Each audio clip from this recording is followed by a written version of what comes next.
A stepmother abandoned her twin stepchildren on the streets out of revenge after losing the inheritance. Years later, she panicked when she reunited with them in a crowded courtroom. The mansion appeared like a palace of marble and gold amidst the twilight that tinted the sky in orange hues. Silk curtains swayed gently with the breeze that entered through the enormous living room windows.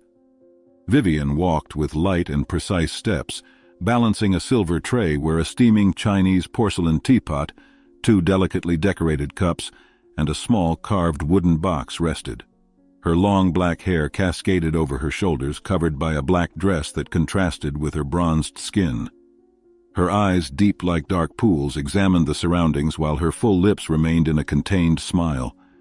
In one corner of the enormous room, over an invaluable Persian rug, 2 identical boys stacked colorful blocks, laughing when the tower they built collapsed. "My dear, I brought your afternoon tea, the one you like so much with the special herbs," said Vivian in a melodious voice, placing the tray on the coffee table. "You know how to please me, my love," replied Ellison, raising his eyes from the financial newspaper he was reading. Vivian observed her husband with a calculating gaze while pouring the tea into the cups. Ellison was a middle-aged man with graying hair at the temples that gave him a distinguished air. Despite the considerable age difference between them, his body still maintained a good shape, the result of regular sessions with personal trainers and private doctors. He wore a navy blue silk robe over striped pajamas, his preferred attire for the afternoons when he worked from home. Vivian discreetly opened the small wooden box and, while Ellison was distracted by the twins, mixed a white powder into his tea. The movement was fluid, almost imperceptible, like someone who has repeated the same gesture for a long time. She stirred the drink slowly, ensuring that the powder dissolved completely. With a charming smile, she offered the poisoned cup to her husband, purposefully brushing her fingers against his as she handed it over. "You seem particularly radiant today. Any special occasion I should remember?" Ellison asked, taking a sip of the dark liquid. "I just woke up happy to be by your side, to share this wonderful life we've built together," Vivian replied, her eyes shining with a mischief he couldn't perceive. As Ellison drank his tea, Vivian cast a contemptuous look at the twins. Callum and Thatcher were the offspring of Ellison's first marriage, whose wife had died in childbirth. The boys were small, with large brown eyes and dark hair carefully combed by their nannies. They wore matching outfits, as was Ellison's custom, who adored seeing them as little replicas of each other. Vivian secretly hated them. She hated how they resembled Ellison's late wife, hated how they divided the attention she wanted exclusively for herself, and mainly hated how they were the legitimate heirs to the fortune she so coveted. So whenever the little ones turned their hopeful gazes towards her, Vivian forced an artificial smile that didn't reach her eyes. Turning back to Ellison, she caressed his face with false adoration, feeling under her fingers the skin that was beginning to show the first signs of aging. "Auntie Vivian, look at our tower," one of the excited twins shouted, knocking down their block construction once again. "How lovely, dear. You're so smart," she replied mechanically, not taking her eyes off Ellison. The sun was beginning to set when Ellison placed the empty cup on the coffee table. The couple conversed about trivialities, with Vivian feigning interest in every word he said. There was a comfortable routine between them, built over the 2 years of their marriage. Ellison, a lonely widower, had found in Vivian an attractive and seemingly devoted companion. Vivian, in turn, saw in Ellison the opportunity for social and financial ascension she had always dreamed of since her days as a dancer in a second-rate cabaret. She had studied his tastes, habits, and weaknesses until she became exactly the type of woman he was looking for. The marriage was swift and criticized by Ellison's friends and family, who saw in the young and beautiful Vivian nothing but a fortune hunter. But Ellison, blinded by passion and the need for a mother for his children, ignored all warnings. And so Vivian gained entry into the world of high society, luxurious dinners, generous bank accounts, and the life she had always desired. Everything was going according to her plans, except for one detail. Ellison's health was taking longer than expected to completely deteriorate. "You know, darling, today I finalized some important details of my will with the lawyer," Ellison casually commented, adjusting himself on the sofa. "A will? But you're in such good health, my love. Why worry about that now?" questioned Vivian, trying to hide the sudden interest in her words. Vivian's heart raced. Finally, he mentioned the subject she had been eagerly awaiting. For months she had been trying to discover details about his testamentary dispositions, but Ellison had always been discreet with his financial affairs. The fortune accumulated over years of successful business in real estate was vast. Properties scattered across the country, diversified investments, accounts in international banks. A fortune that Vivian longed to call her own, exclusively her own. The plan was simple and perfect. Marry a wealthy man, gain his trust, secure a privileged position in his will, and accelerate his departure from this world with small, constant doses of poison, undetectable to the doctors who would only diagnose a natural deterioration of health. Vivian had been meticulously executing this plan, mixing small doses of a slow-acting poison she had obtained through obscure contacts from her past into Ellison's daily tea. The dosage was carefully calculated not to arouse suspicion, only to gradually weaken her husband's already aging immune system and heart. "A businessman must always be prepared, my dear. One never knows what fate has in store for us," Ellison said with a slight smile. "I want to ensure that everyone I love is protected, especially my children, and you, of course. You are so provident, my love. It's one of the qualities I most admire in you," Vivian responded, trying to mask her desperation for more information. As the night wore on, the twins were taken to their room by one of the maids. Vivian watched as Ellison affectionately bid them goodbye, kissing their foreheads and promising to read stories before they slept. That scene of fatherly love deeply irritated her, but she kept her mask of the loving wife perfectly in place. When they were alone, she approached Ellison seductively, running her fingers across his chest as she whispered sweet words in his ear. It was part of her strategy, to keep the physical interest alive, to use her body as a weapon to keep him infatuated and distracted. However, that night, she noticed something different. Ellison seemed paler than usual, his body slightly trembling, beads of sweat forming on his brow despite the cool environment. Vivian recognized the signs. The daily doses of poison were finally taking their desired effect. Her heart raced with anticipation, yet her face remained impassive, a masterpiece of feigned concern. "Are you feeling all right, dear? You look a bit pale," Vivian asked, carefully measuring the tone of worry in her voice. "I'm just tired, nothing to worry about," Ellison replied, wiping his damp brow. "I think I'll lie down for a bit before dinner." Vivian helped Ellison up the marble stairs to the master bedroom, her steady arm around his waist, feeling him lean more heavily upon her frame. In the room, she helped him onto the massive canopied bed, covering him with a sheet of Egyptian silk. She sat beside him, caressing his hair while watching his breathing grow increasingly labored. Part of her considered calling an ambulance immediately, fearing he might expire before revising the will in her favor. Another, more calculating part, thought perhaps it best to let nature take its course, especially after his words about having finalized the will. Surely he would have ensured a considerable portion of his fortune for his devoted wife. She decided to wait and observe, ready to intervene should his condition worsen. However, when Ellison began to writhe in the bed, clutching his chest with an expression of intense pain, Vivian realized the situation had spiraled beyond her control. "Vivian, my chest, it hurts so much." Ellison groaned, his face contorted in agony. "I think I'm having a heart attack." "Stay calm, my love, I'll get help," she replied, forcing panic into her voice while her mind worked coldly. Ellison tried to rise, stumbling towards the bedside telephone. Vivian watched impassively as he struggled to reach the device, his clumsy movements knocking over a lamp that shattered on the floor. He managed to grab the phone, but before he could dial any number, a new wave of pain hit him, making him drop the device and fall to his knees. Vivian remained still, calculating how long would be appropriate to wait before noticing the gravity of the situation. It couldn't be too long, or it would seem suspicious. But every minute of delay meant less chance of survival for Ellison. With a pale face covered in cold sweat, he looked at her with pleading eyes, stretching out his hand as if begging for help. It was at that moment that Vivian finally acted, running to the phone and dialing the emergency number with trembling fingers, not from fear but from excitement. When the attendant answered, Vivian let out a theatrical cry, describing in detail how her husband was having a heart attack and needed immediate help. "Please, come quickly. My husband is dying. He can't breathe." Vivian screamed into the phone while watching Ellison writhing on the floor. "Hang in there, my love. "The ambulance is on its way," she whispered to Ellison when she hung up, knowing that every second of delay decreased his chances. The minutes that followed were a blur of calculated activity. Vivian ran to the children's room, waking up the nanny and informing her about the situation, ensuring that the twins did not witness the traumatic scene. Then she returned to the master bedroom, where Ellison now lay motionless on the floor, his breathing almost imperceptible.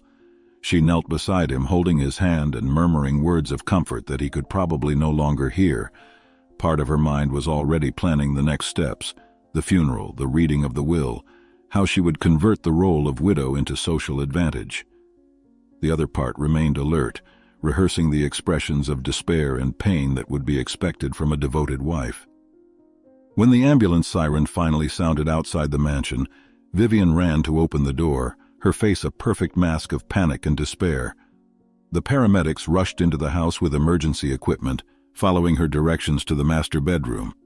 Vivian watched as they tried to resuscitate Ellison, performing cardiopulmonary resuscitation techniques and using a defibrillator. Her eyes were fixed on the scene, but her mind wandered, imagining what her life would be like from then on, free to enjoy the fortune she had so coveted. "We're losing him! We need to take him to the hospital immediately!" shouted one of the paramedics, beginning the preparations for transport.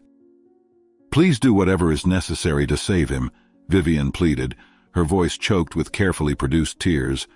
The ambulance sped away, lights flashing and siren wailing into the night. Vivian followed closely behind in her luxury car, a gift from Ellison on their first wedding anniversary. During the journey, she alternated between checking her makeup in the rearview mirror and rehearsing expressions of suffering. At the hospital, the medical team was already awaiting the arrival of the ambulance. Ellison was quickly transferred to a gurney and rushed to the emergency room, leaving Vivian in the waiting room, perfectly playing the role of a distraught wife. She paced back and forth, wringing her hands, occasionally letting herself drop into a chair with her head in her hands. Other patients and companions cast sympathetic glances in her direction, some offering words of comfort that she acknowledged with a trembling smile. Inwardly, however, Vivian felt only impatience. She wanted it all to be over, for the doctors to come with the news she had already anticipated. Her thoughts were interrupted by the arrival of the nanny with the twins, who had been brought at Vivian's request, a calculated decision to reinforce her image as a devoted wife and stepmother. "How's Daddy? Is he going to be okay?" asked one of the twins, their large, frightened eyes fixed on Vivian. "The doctors are doing everything they can, my dear. We have to be strong and pray," she replied, embracing the children with false tenderness while the hospital's security cameras recorded the scene. The hours dragged on in the waiting room.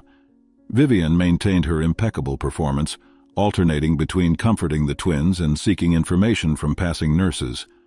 The boys eventually fell asleep on the padded benches, exhausted by the late hour and emotional strain. Vivian watched them with barely concealed contempt, thinking how much easier it would be if they had never existed. With no heirs, the entire fortune would naturally come to her. Perhaps, she thought, after Ellison passed away, she could find a way to get rid of them too, send them to a distant boarding school, or maybe something more definitive. Her dark thoughts were interrupted by the arrival of a doctor with a grave expression. Vivian immediately assumed the posture of a distressed wife, rising with tearful eyes. The doctor led her to a more secluded corner of the waiting room, away from the ears of the sleeping children. His words were direct. Despite all the efforts of the medical team, they were unable to save Ellison. His heart, already weakened by an undiagnosed condition, did not withstand the severe attack. Vivian covered her face with her hands, her shoulders shaking in a perfectly staged cry. The doctor placed a comforting hand on her shoulder, offering condolences and explaining the procedures that would follow. Vivian nodded between sobs, asking if she could see her husband one last time. "I'm sorry, ma'am, we did everything in our power, but we couldn't save him," the doctor explained in a compassionate voice. "No, it can't be true. He was fine this afternoon," Vivian sobbed, her voice choked by a grief she did not truly feel. Led by a nurse to the room where Ellison's body lay, Vivian played her role until the end. She knelt beside the bed, taking her husband's cold hand in hers, murmuring words of love and farewell that sounded convincing even to her own ears. When the nurse stepped away to give her privacy, Vivian allowed a fleeting smile to cross her lips. It was done. The first and most important phase of her plan had been successfully completed. Ellison was dead, and she was now the wealthy, respected widow she had always aspired to be, or so she believed. With one last theatrical sigh, Vivian kissed Ellison's forehead before composing herself and returning to the waiting room, where the twins were now awake and frightened. Kneeling before them, Vivian held their tiny hands in hers, searching for the words to explain that their father had passed away. The boys began to cry, big silent tears rolling down their rosy cheeks. Vivian embraced them, allowing them to wet her expensive dress with their tears, conscious of the sympathetic looks she received from those around her. "Daddy went to heaven, my dears. But don't worry, I'll take care of you," promised Vivian, her voice brimming with a falseness the little ones couldn't detect. "We want Daddy back," whimpered one of the twins, clinging to Vivian's dress in childish desperation. In the bureaucratic procedures that followed, Vivian maintained her bereaved widow's composure. She signed documents, answered questions about Ellison's prior health, arranged for the release of the body to the chosen funeral home. When she finally left the hospital with the sleeping twins in the arms of two nurses who offered to help her to the car, the sky was already beginning to brighten with the first rays of the sun. Vivian walked slowly, the perfect picture of dignity amidst tragedy. But when she thought no one was watching, as the nurses carefully placed the children in the back seat of the car, Vivian allowed a sly smile to creep across her lips as she wiped away a fake tear. Her face for a brief moment revealed her true nature, cruel, calculating, and triumphant. Within her, a certainty blossomed. It would now be only a matter of time until Ellison's fortune was entirely in her hands. With this comforting thought, Vivian adjusted her expression back to a mask of grief and entered the car, ready to begin her new life as Ellison's respected widow. Finally, thought Vivian, her heart racing with the anticipation of the wealth she believed was within her grasp. All that money will be mine and mine alone. The day dawned gray, as if the sky itself wept Ellison's departure. The mansion, which days before overflowed with life and luxury, was now draped in a mantle of mourning and flowers. In the vast garden, staff positioned rows of white chairs before an improvised altar where the closed casket rested, covered in a profusion of white lilies and roses. Vivian oversaw every detail with eagle eyes, not allowing a single imperfection to mar the grand farewell she had planned. Her designer black dress elegantly hugged her curves, a delicate lace veil partially covering her made-up face to appear haggard, yet still stunning. Black diamond jewelry adorned her neck and wrists, expensive gifts from Ellison that she made sure to wear to display her status as a privileged widow. As she adjusted a flower arrangement, her eyes caught sight of the twins being prepared by one of the staff. Dressed in identical black suits, they seemed like two small lost shadows, their faces swollen from incessant crying over the past few hours. "They need to look presentable. I don't want sloppy children at my husband's funeral," Vivian ordered the maid in a sharp voice. "They're so sad, poor little things. They keep asking when their father is coming back," the woman replied, adjusting the bow tie of one of the small boys. The first guests began to arrive as the clock struck 10 in the morning.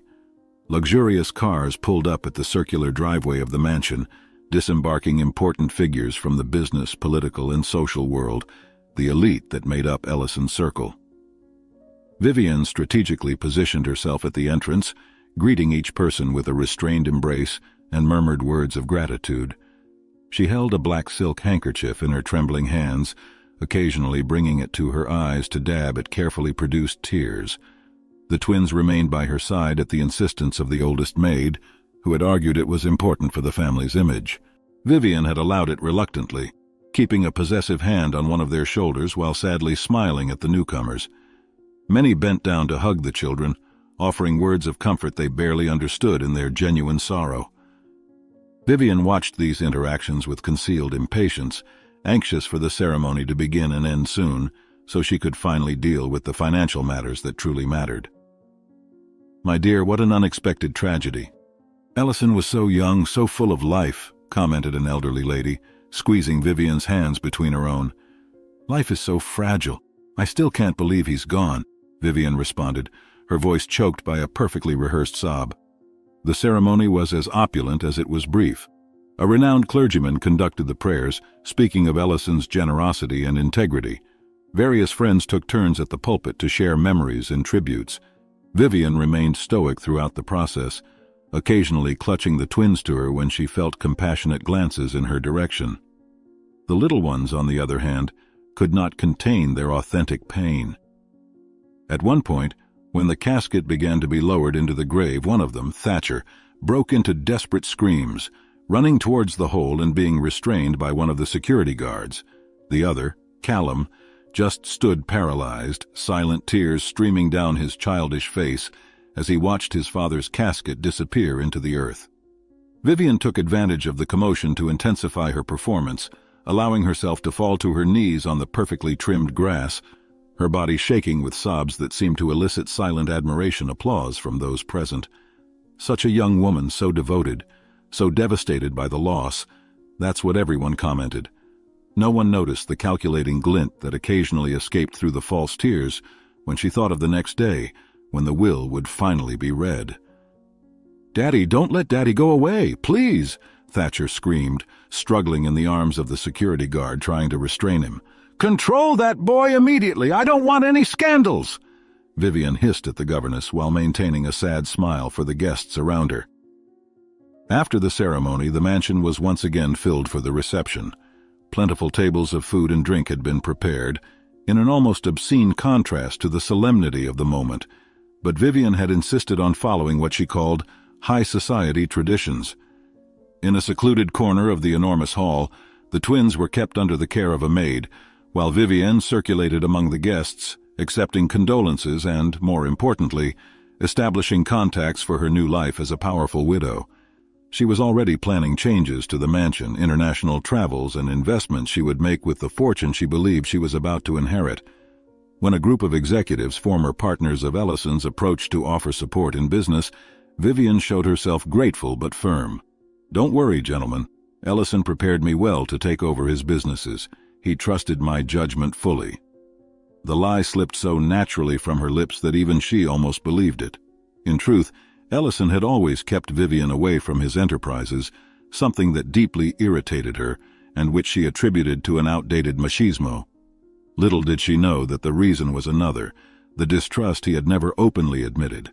"That woman could hardly wait for the body to cool before talking about taking over the businesses," murmured one of the executives as he moved away from the group. "Ellison was always reserved about his will, but I doubt he left everything in her hands, especially with the twins to protect," another replied, low enough so that Vivian wouldn't hear. When the last guest finally left, it was already past midnight. Vivian dismissed the remaining staff, keeping only the governess to care for the exhausted twins. She went up to her room where she finally allowed the mask of grief to fall, replaced by a smile of pure satisfaction. She carefully removed the black dress, hanging it in the closet she planned to completely renovate.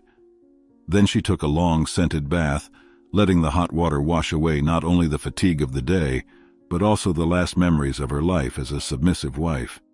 Now, she thought as she dried herself with soft towels, her true life would begin. A life of independence, luxury, and power. A life where she would no longer have to pretend interest in children she despised, or in a man she had merely used as a stepping stone for social ascension. As she applied expensive creams to her skin, Vivian mentally planned the meeting with the lawyer scheduled for the following day. She knew that by tradition the reading of the will would happen after the funeral.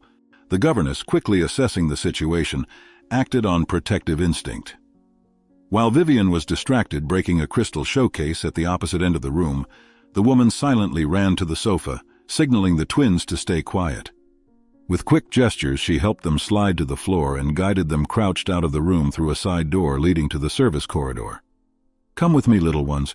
We're going somewhere safe," the governess whispered, quickly leading them down the corridor as Vivian's screams continued to echo through the mansion. "She's very angry. Will she hurt us?" Thatcher asked between sobs, his little legs running to keep up with the governess. The governess didn't answer, focusing on leading the children upstairs through the service stairway, less visible than the main staircase. Her heart raced in her chest, not just from the physical exertion but from the genuine fear she felt. She had worked for Ellison since before the twins were born, witnessed his suffering after his wife's death during childbirth, and had always suspected Vivienne's intentions. Now her suspicions were confirmed in the worst possible way. She led the twins to their room at the end of the hallway, locking the door as soon as they entered.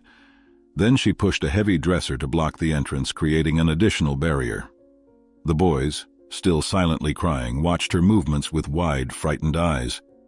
The governess tried to calm them, holding them against her chest while listening intently to the sounds coming from downstairs. Vivienne's screams seemed to be getting closer. She had probably noticed the children's disappearance and was now coming upstairs in search of them. "Stay very quiet, my angels. Don't make a sound," the governess instructed, putting a finger to her lips. "She said Daddy won't come back ever." "Is it true?" Callum asked, his voice almost inaudible. From the hallway they could hear Vivienne's heavy footsteps climbing the stairs, accompanied by her raised voice, now with a threatening tone that made the governess shudder. "Where are those brats? If I can't have the money, no one else will either," she screamed, her voice echoing through the walls of the silent mansion. The governess held the twins tighter, her eyes fixed on the locked door, silently praying for help to arrive soon or for Vivienne to calm down before doing something irreparable. Through the bedroom window, she could see the mansion's garden and, in the distance, the main gate. She calculated how long it would take for the police to arrive if the lawyer had truly called the authorities. She needed to keep the twins safe until then. Her mind worked quickly, considering escape routes, alternative hiding places, anything that could protect the children from Vivienne's irrational fury. Thatcher recalled a secret passage that Ellison had once shown him, a hidden corridor that connected the main closet to a side exit of the property, originally built as a security measure. If he could get the twins there without being discovered. "I know you're here, you little inheritance thieves." Vivienne's voice now sounded closer in the upstairs hallway. "I'm not afraid of her," Thatcher bravely lied, although his small body trembled against the governess's. Night fell over the city like a heavy cloak of darkness, the dense clouds obstructing any trace of stars or moon. Vivienne moved through the silent house with the precision of a predator, her steps calculated to produce no noise as she climbed the stairs toward the twins' room. The mansion, still marked by the destruction of her earlier fury, had calmed down after the lawyer left, taking the governess and children to a safe place. It took 2 days of tense negotiations conducted by phone for Vivienne to convince everyone that her breakdown had been just an emotional reaction to loss and stress. Feigning deep remorse, she promised to seek psychological help and begged for the children to return home for their own good, arguing that they needed stability in such a difficult time. The governess resisted, but the lawyer, limited by legal issues and without concrete evidence against Vivienne beyond her questionable behavior, eventually gave in. So that same afternoon, the twins had returned to the mansion, their distrustful looks avoiding Vivienne, who greeted them with false kisses and empty promises of better days. "I could never forgive myself if anything happened to you, my dears," she had said earlier, her voice as sweet as poisoned honey while the little ones shrank from her touch. "We want to stay with the governess." "You scare us," Callum had replied with a childlike honesty that Vivienne had pretended not to hear. With her face now free from the masks of tenderness she had maintained throughout the day, Vivienne entered the room where the twins slept. She carried a small bottle containing a transparent liquid and a carefully folded white cloth. The faint luminosity of the rocket-shaped child's bedside lamp revealed the small bodies huddled under the sheets, embracing each other as if seeking mutual protection even in sleep. For a fleeting moment, something akin to hesitation crossed Vivienne's face, but it was soon replaced by the cold determination that drove her actions. She approached the bed silently, remembering the plan she had devised during the long hours of forced solitude. If she could not have the fortune she so desired, she would at least avenge the man who had betrayed her even after death. And what sweeter revenge would there be than to deprive his precious children not only of material comfort, but also of their identity and right to inheritance? With the missing children never claiming what was rightfully theirs, the money would remain in a legal limbo that she would eventually find a way to exploit. Meanwhile, she would depart to start over in another city, under another name, in search of another fortune to conquer, but this time she would be wiser about legal guarantees. "Daddy protects us from heaven above," Thatcher murmured in his sleep, turning slightly as a small smile crossed his innocent face. "Your father can't protect anyone now, and soon neither will you have anyone. Vivienne whispered, her gaze hardening as she uncapped the bottle. The liquid emitted a strong, sweet odor when Vivienne carefully poured it onto the white cloth, taking care not to breathe in the vapors directly. It was a powerful sedative, obtained through the same obscure contacts that supplied her with the poison for Ellison. She meticulously calculated the dose, enough to keep children of that size asleep for several hours, but not enough to cause permanent damage. Not that she genuinely cared about their well-being, but murder would be an unnecessary risk when abandonment would serve her purpose with far less chance of legal repercussions. With a quick and precise motion, she positioned the cloth over Callum's nose and mouth first, holding it firmly as the boy instinctively tried to pull away, his eyes opening in momentary panic before succumbing again to the chemical sleep, deeper and inescapable. She repeated the process with Thatcher, who didn't even fully wake up, merely letting out a small moan before completely relaxing under the effect of the drug. Vivienne waited a few minutes, checking their breathing, slow but steady. Satisfied with the result, she left the cloth and vial on the nightstand and momentarily retreated from the room, descending the stairs almost floating in her growing excitement. So easy, thought Vivienne, a twisted smile contorting her perfect lips as she went downstairs.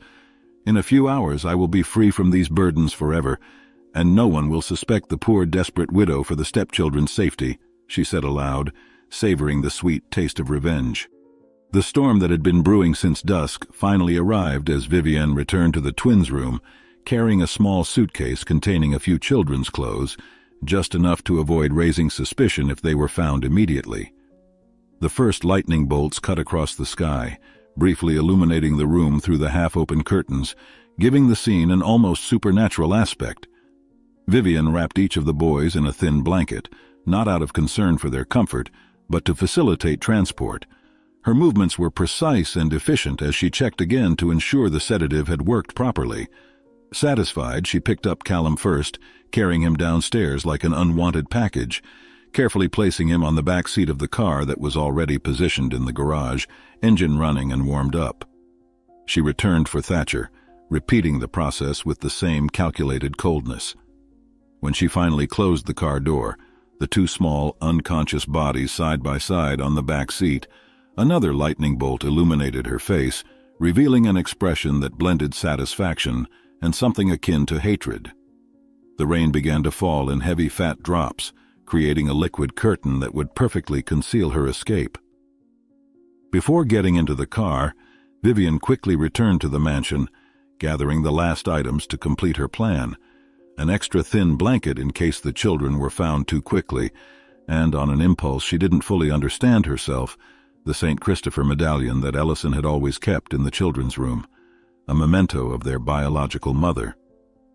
A poetic detail, Vivienne murmured to herself, twirling the medallion between her fingers before stowing it in her coat pocket.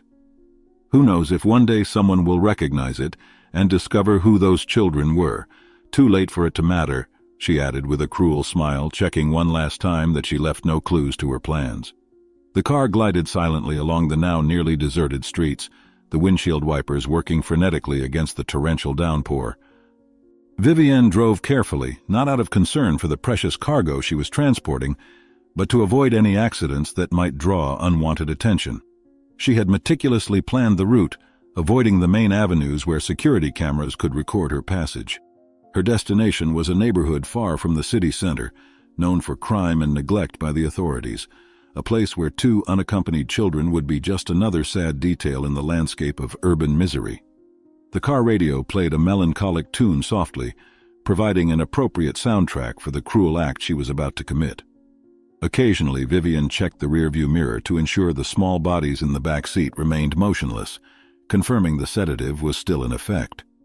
Reassured that they would sleep for at least 2 more hours, more than enough time to complete her plan and return to the mansion, she allowed herself to relax slightly, even humming along with the radio as the elegant buildings of the city center gradually gave way to increasingly dilapidated structures and poorly lit streets.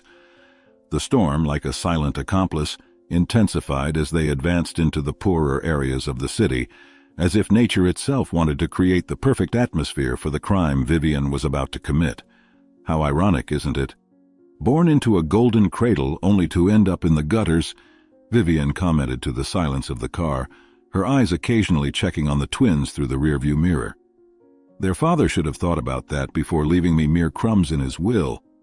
Now everyone loses, she concluded, her voice laced with a morbid satisfaction as the car advanced through the storm. After nearly an hour of careful driving, Vivian finally arrived at the location she had chosen. It was a small abandoned square surrounded by dilapidated buildings and businesses sealed off by rusty gates. A single streetlight still worked, its lamp blinking erratically, casting ghostly shadows over the cracked concrete benches and the small area that had once been a playground. The rain continued to fall relentlessly, forming deep puddles on the uneven ground. Vivian parked the car under the shadow of a leafless tree, turned off the engine, and remained motionless for a few minutes, merely observing the scene through the foggy windshield. There was not a living soul in the vicinity, perfect for her purposes. With deliberately slow movements, she exited the car, shielding herself from the rain with a black umbrella that matched her elegant ensemble, incongruous with the decaying surroundings. She opened the rear door and checked on the twins again. They were still sleeping deeply, their small angelic faces oblivious to the cruel fate that awaited them. With considerable effort, Vivian first removed Callum, carrying him to one of the benches partially protected by the sparse canopy of a tree. She carefully placed him on the hard, cold surface, adjusting his position so he wouldn't immediately fall. She returned to the car to retrieve Thatcher, repeating the process and positioning him next to his brother, the small unconscious bodies leaning against each other as they had been in their comfortable bed hours earlier. "Perhaps they should be grateful," Vivian muttered, watching the twins with disdain as she removed the thin blanket from the small suitcase. "They'll learn early that life is cruel to the weak. I learned," she concluded, covering them superficially with the fabric that quickly began to soak up the incessant rain. Before leaving, Vivian took the St. Christopher medal from her pocket, briefly contemplating it in the flickering light of the lamppost. It was an antique piece, solid gold, with the image of the saint intricately carved in delicate detail, visibly valuable not only for the material but also for the craftsmanship. For a moment she considered taking it with her, as she could easily sell it for a good sum. However, something held her back, perhaps a last vestige of superstition, or just the realization that the object could eventually be traced back to Ellison. She decided to place it around Callum's neck, partially hiding it under the child's clothing. A final detail for her perfect staging, the kidnapped children taken with only the clothes on their backs and a memento from the family.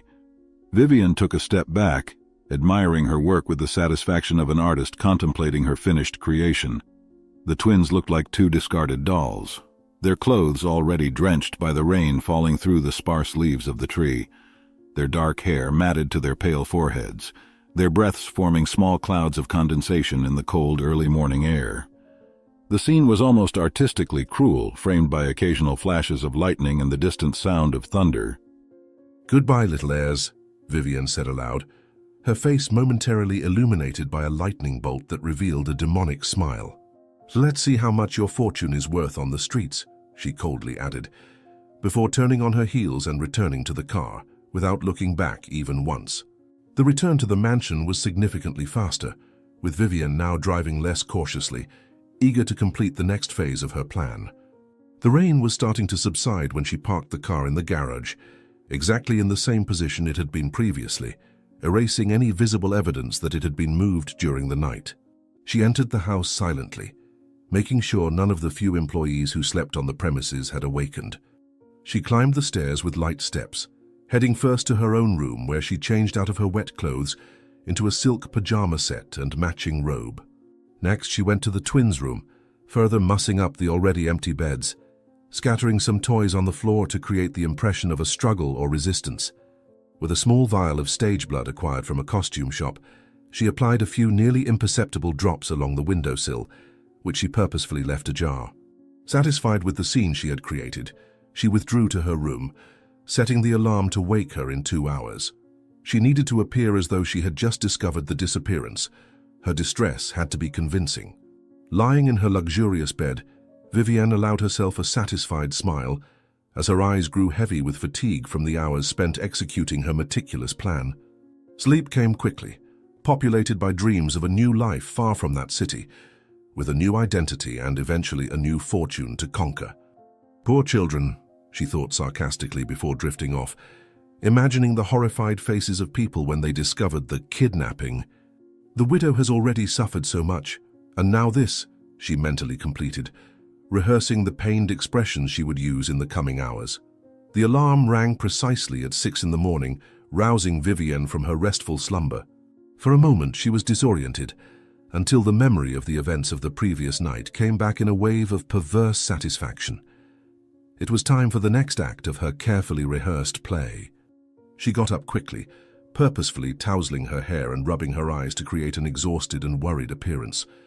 She put on a robe over her pajamas and rushed out of her room, shouting the twins' names with perfectly simulated anguish.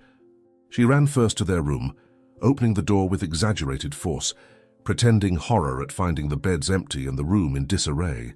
Her hysterical screams quickly awakened the few staff members who had remained after Ellison's death, attracting them upstairs in various states of confusion and dishevelment.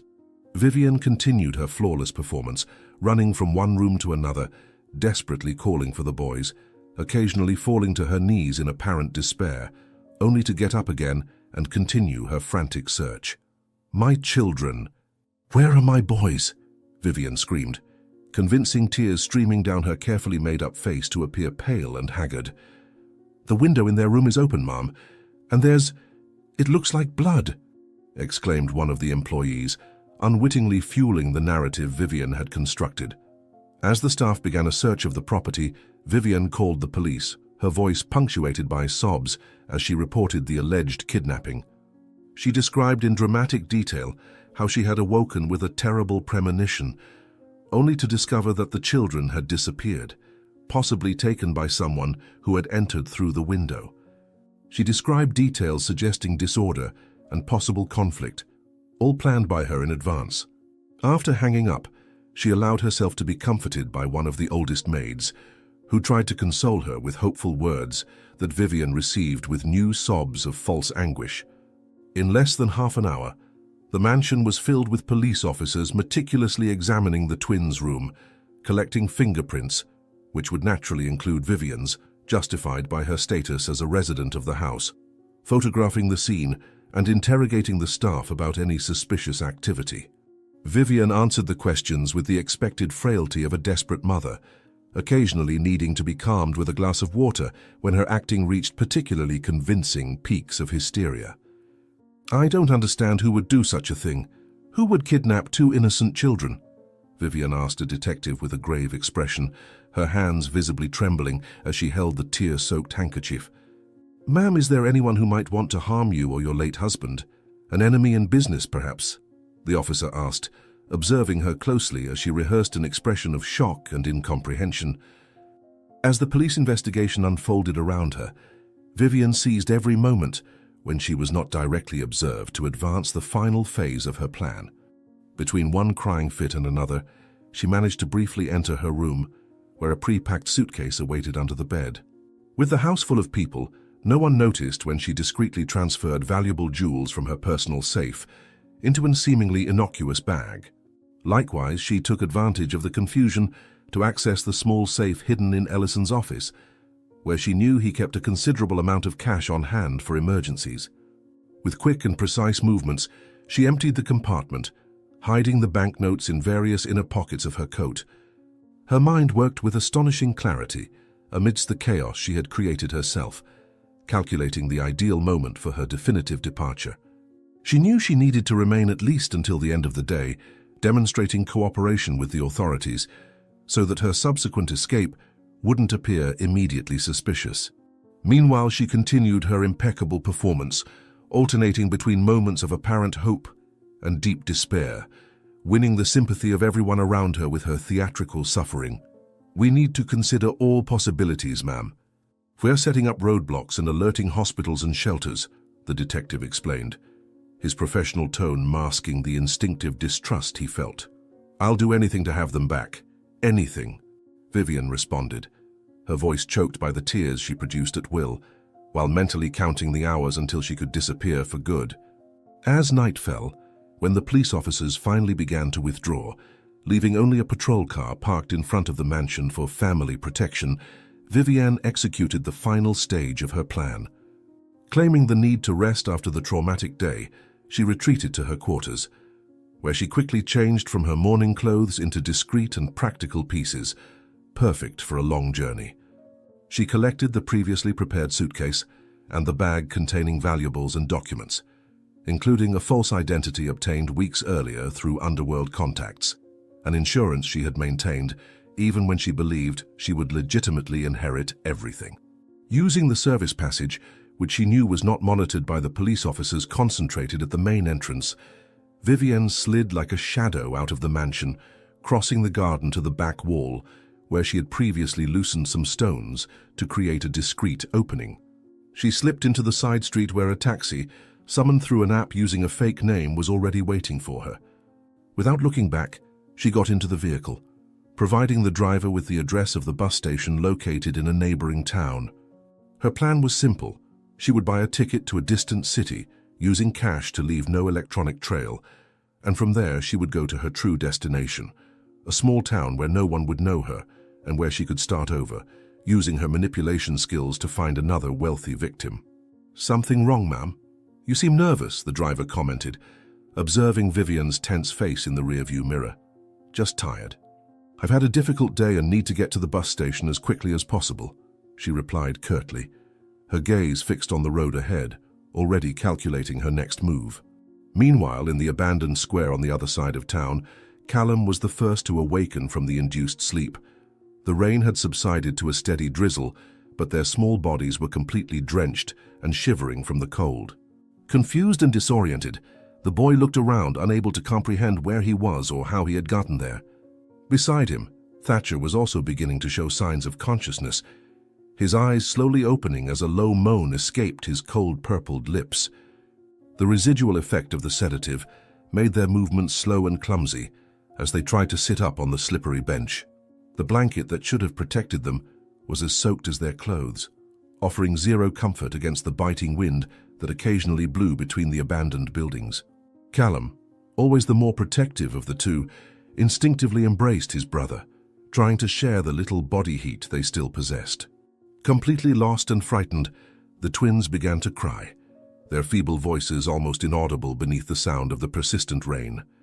They desperately called out for their father, their governess, anyone familiar who could rescue them from this incomprehensible nightmare.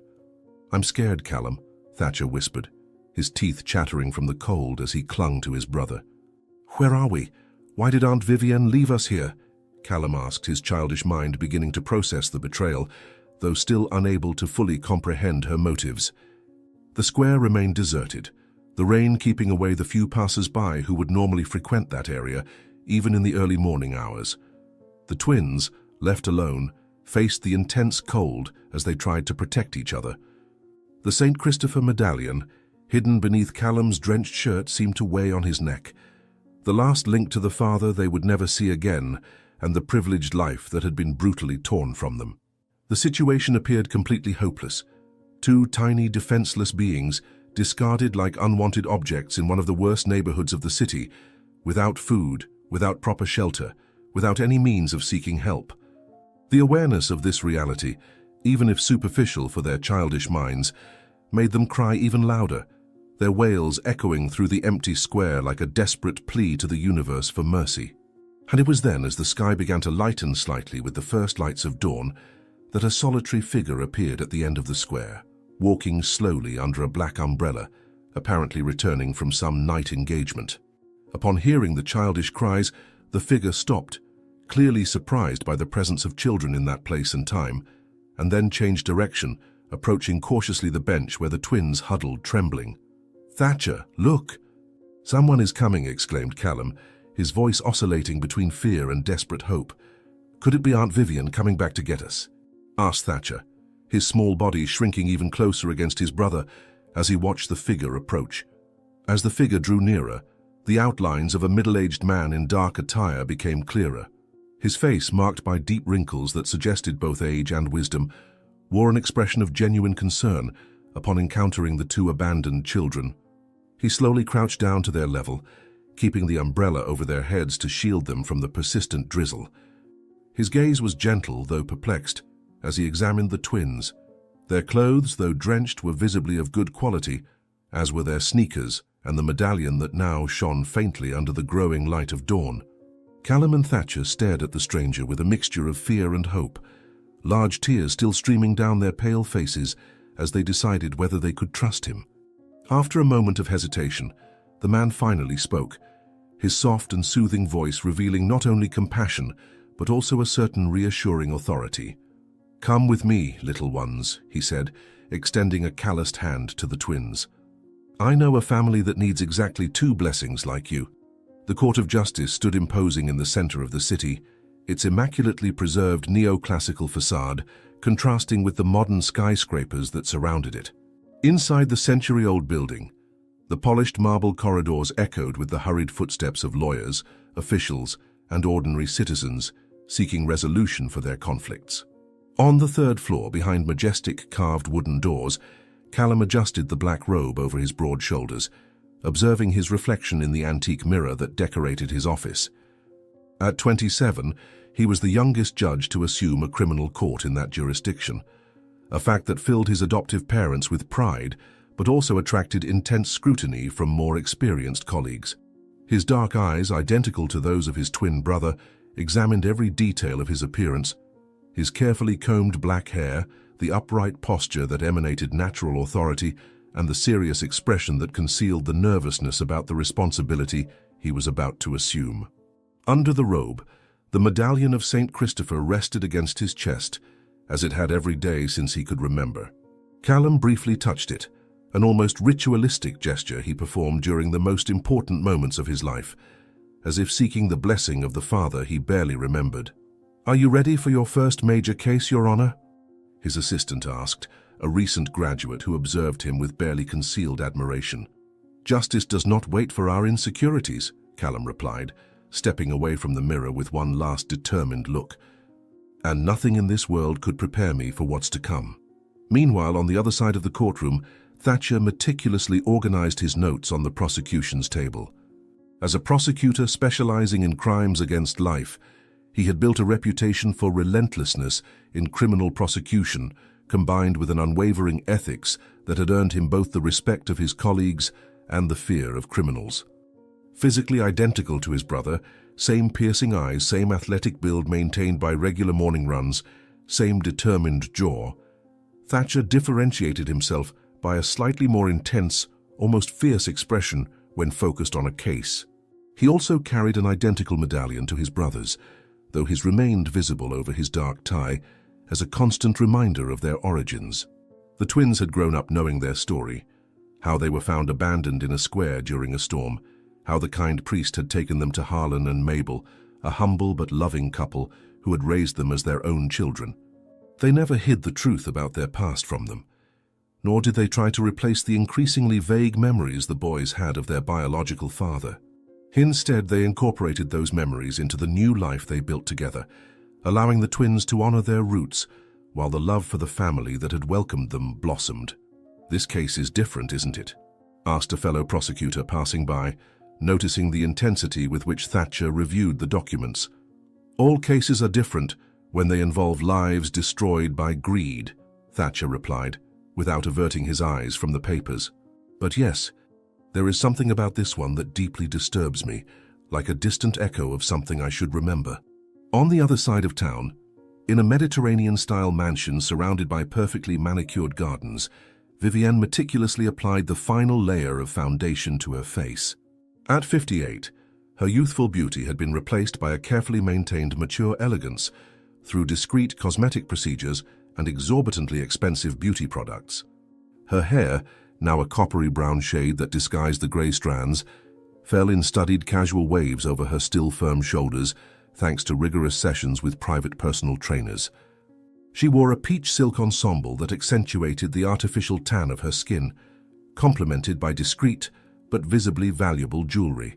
Gifts from her current husband, Silas, a retired industrialist whose fortune accumulated over decades of business surpassed that of all her previous targets combined. Vivienne smiled at her reflection, satisfied with the result of her meticulous work. Over the years, she had perfected not only her appearance but her entire persona.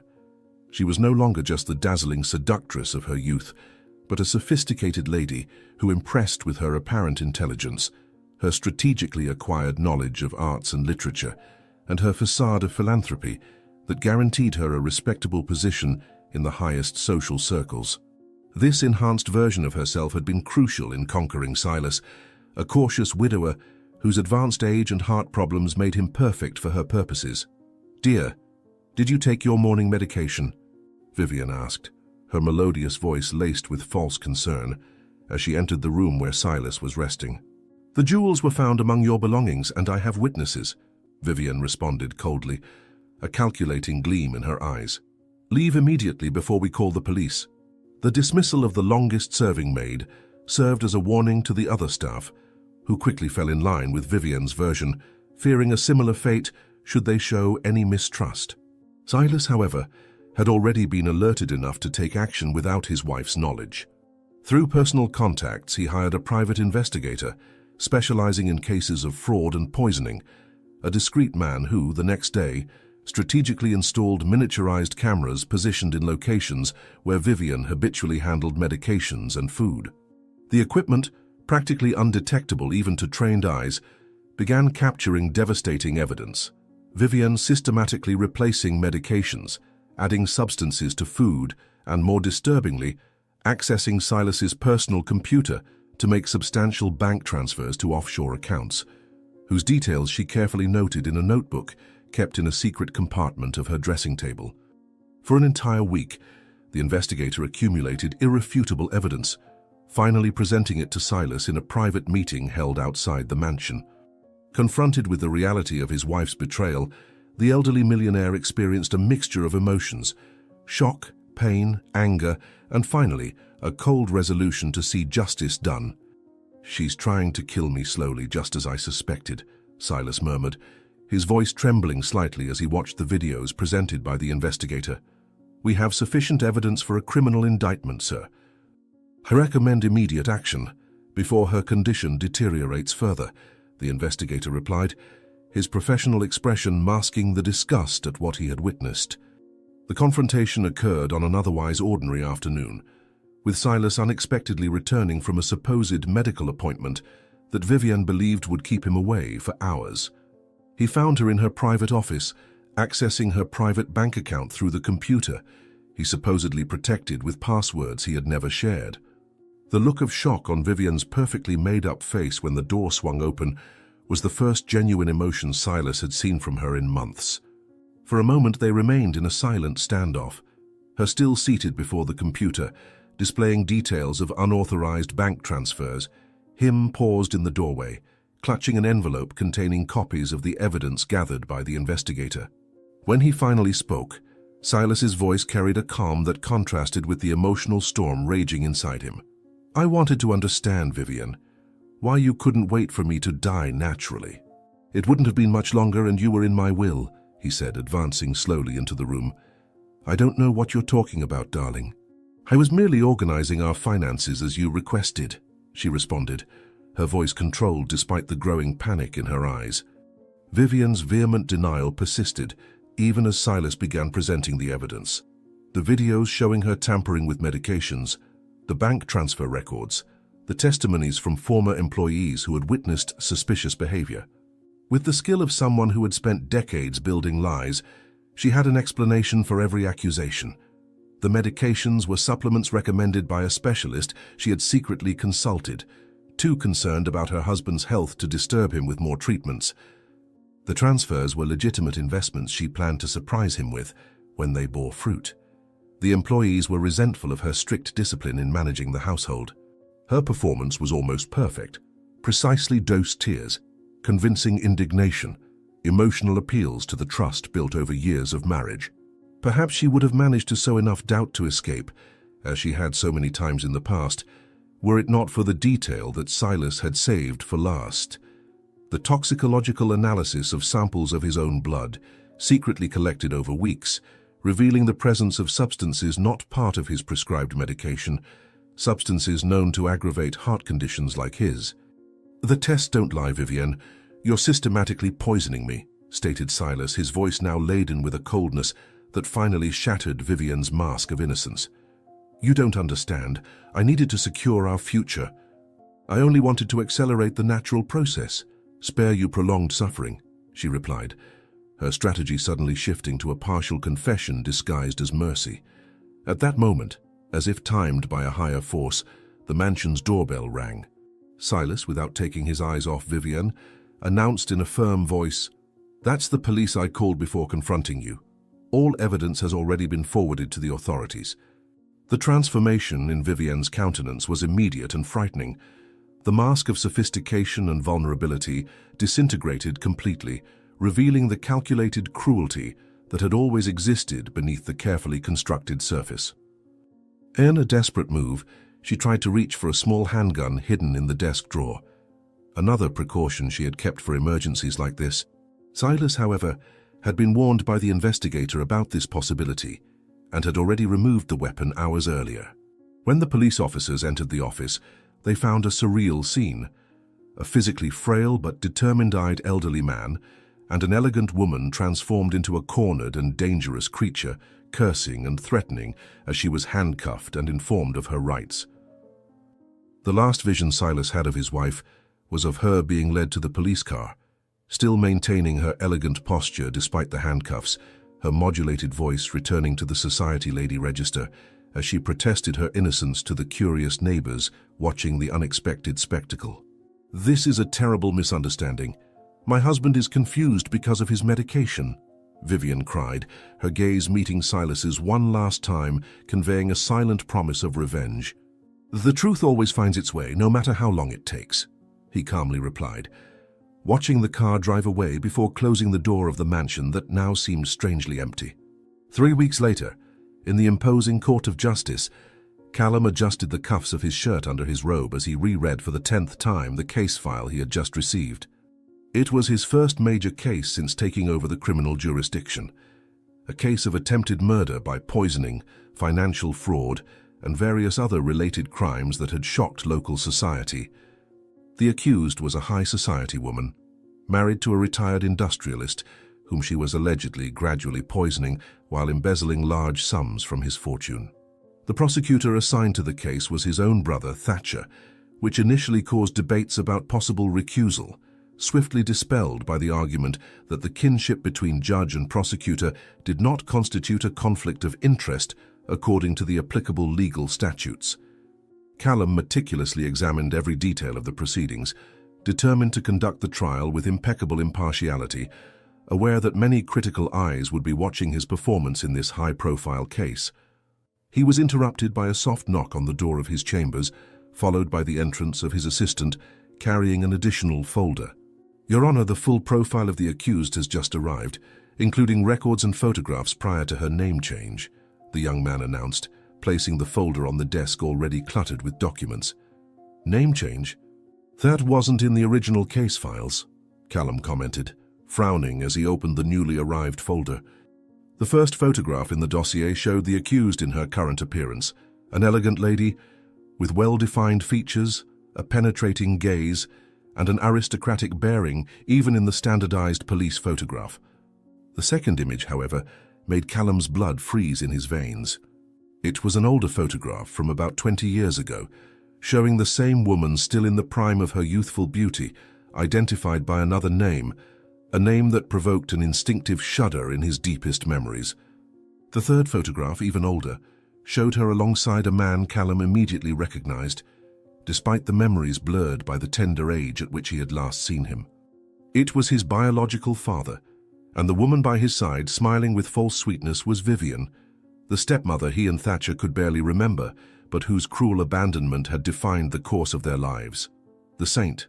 Christopher's medal seemed to burn against his chest as a wave of recognition coursed through his body. Quickly flipping through the pages of the report, he found mentions of previous cases investigated, but never proven. Suspicious deaths of wealthy husbands, unexplained disappearances, abandoned and recreated identities. A clear pattern emerged before his trained eyes to detect evidence. The woman now awaiting trial was a serial predator who had spent decades perfecting her criminal technique. "Your Honor, the case of the poisoner Vivienne Ashford is on your desk," the clerk commented, concerned by his superior's sudden pallor. Callum looked at the photograph, feeling a strange familiarity that now transformed into absolute certainty. "I know this woman," he whispered, more to himself than to his clerk. "She destroyed our family." The courtroom was buzzing with almost palpable anticipation that morning. Journalists clustered in the press seats, pens and recorders at the ready, to document every detail of what promised to be the most sensational trial of the decade. Ordinary citizens who had arrived before dawn to secure a spot filled every available space in the galleries, their eager whispers creating a constant hum that reverberated off the polished wooden walls. Court officers in immaculate uniforms positioned themselves strategically around the chamber, impassive faces masking shared tension. At the defense table, a renowned attorney for defending white-collar criminals frantically organized stacks of documents, his brow glistening with sweat despite the air conditioning. Callum, isolated in his adjacent chambers, took deep breaths trying to calm the whirlwind of emotions, threatening to compromise his judicial impartiality. He lay awake all night after the shocking revelation, sifting through personal files, engaging in lengthy conversations with Thatcher and his adoptive parents, gathering and connecting fragments of memories that now resurfaced with painful clarity. The woman he would judge today was not just any criminal. She was the person who had shattered his family, who had abandoned 2 small children on the streets to die, who had likely contributed to his father's death. The oath of impartiality he had taken upon donning the robe now weighed like lead on his conscience. "I need to recuse myself from this case," Callum muttered to his reflection in the mirror, adjusting the starched collar of his shirt. "It would be the ethical procedure, but if I recuse myself, she could escape again," he responded to his own reflection, the St. Christopher medallion weighing against his chest like a silent reminder of his history.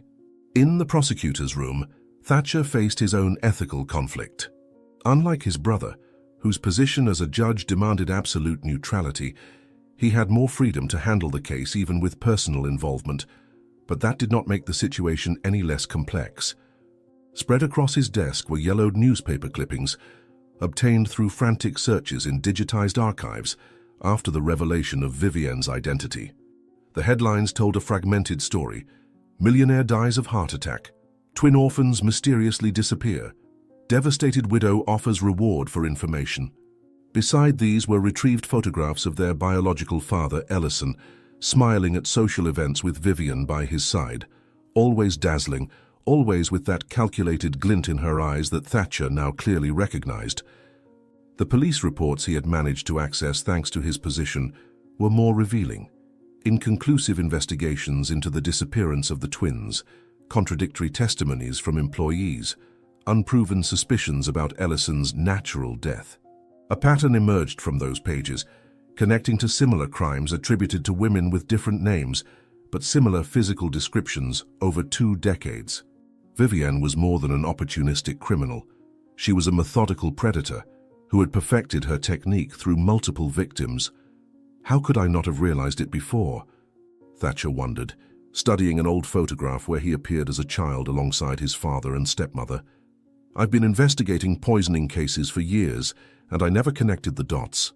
Today, justice will finally catch up with her, he stated with steely determination, carefully putting away the locket he had always carried, now fully understanding its significance. Precisely at 9 o'clock, the courtroom doors opened for the solemn entrance of the judge. Callum advanced with measured steps, his expression a mask of professional neutrality that concealed the inner storm. The black robe framed his broad shoulders, lending him an aura of authority that instantly silenced the murmurs in the room. As he took his place on the raised dais, his eyes deliberately avoided the area where the accused would be positioned, focusing instead on the initial proceedings. With a firm voice betraying no emotion, he announced the opening of the session, identifying the case by the case number rather than the defendant's name, as if those impersonal sequences of digits could create a barrier between the man and his memories. The preliminary procedures followed the established ritual: identification of the attorneys present, confirmation of witness availability, reminders about proper courtroom conduct. Callum conducted each step with mechanical precision, delaying the inevitable moment when he would have to look directly at the face of the woman who had destroyed his childhood.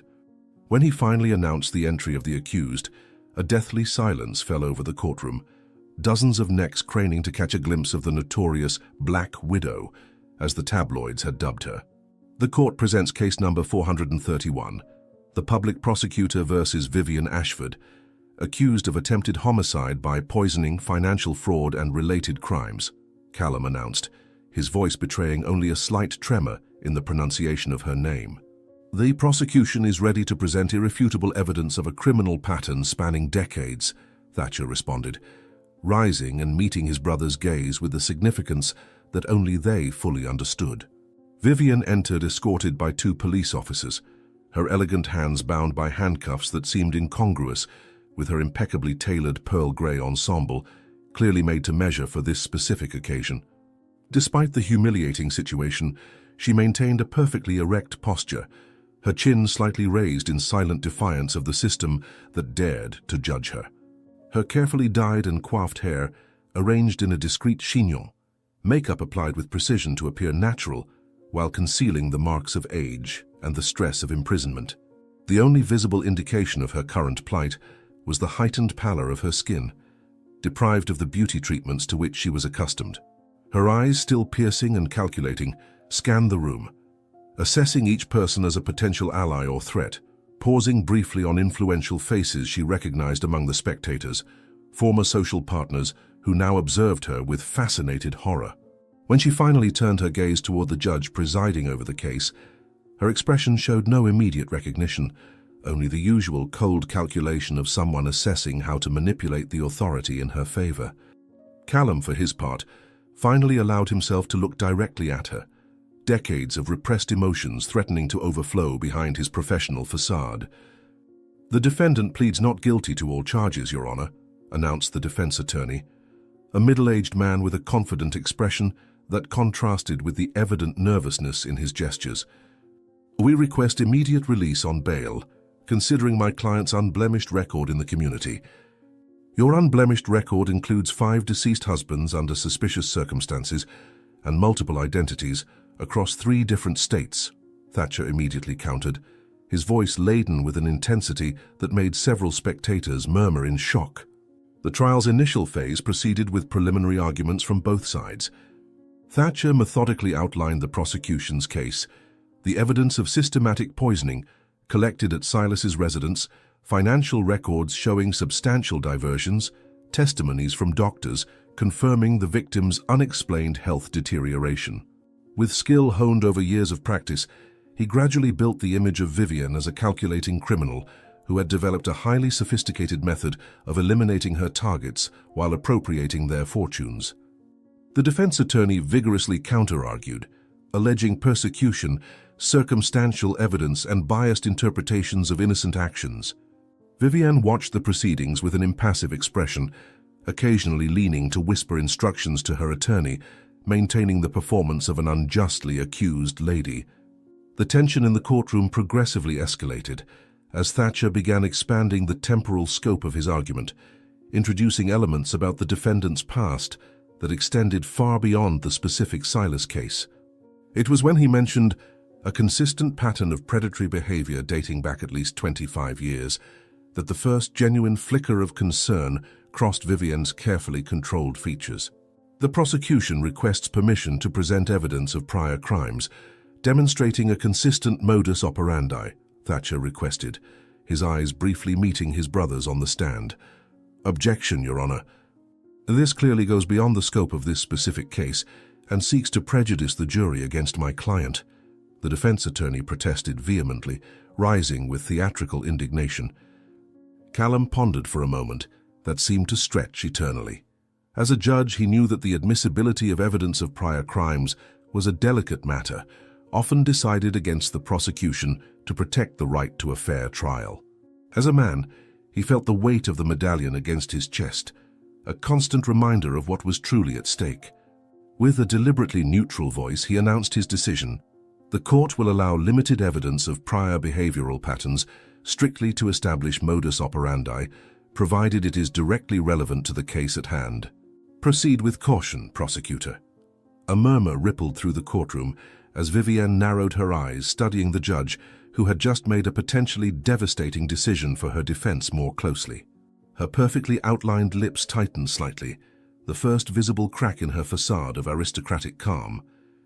Thatcher nodded respectfully, but could not completely suppress the gleam of satisfaction in his eyes as he turned to the prosecution table, where his assistant was already preparing the next batch of documents. The prosecution will now present evidence demonstrating that Vivienne Ashford, formerly known as Vivienne Warrington, Vivienne Hawthorne, and at least 3 other documented aliases, has an extensive history of relationships with elderly, wealthy men that ended in premature deaths, Thatcher announced, projecting the first of a series of photographs onto the courtroom screen. This is ridiculous. They're trying to turn tragic coincidences into some sort of absurd conspiracy. How dare you insinuate that I had any involvement in the disappearance of those children? I suffered immensely from that loss, Vivienne exclaimed, her voice rising above expected decorum for the first time, as her lawyer tried to calm her with discreet gestures. Thatcher's presentation was devastating in its methodicalness. For each identity assumed by Vivienne, there were records of marriages to significantly older and wealthier men, followed by deaths attributed to natural causes within suspiciously similar timeframes. Photographs, marriage and death certificates, clippings from local newspapers. Each piece added another layer to the narrative of a serial predator who had refined her technique over the years. The audience watched in horrified silence as Vivienne's mask of respectability was systematically deconstructed. Callum maintained his impartial judicial expression, but his fingers gripped the medallion through his robe discreetly as the story of his own family began to emerge in the chronological narrative. When Thatcher finally reached the case of Ellison, Vivienne's first documented husband, the tension in the room was almost unbearable. Projected on the large screen, the enlarged photograph showed a middle-aged man smiling alongside a much younger Vivienne, 2 identical small children sitting on her lap. The caption identified them as deceased businessman Ellison due to heart attack, wife Vivienne and twin sons Callum and Thatcher subsequently missing. The prosecution presents the case that marks the documented beginning of this criminal pattern.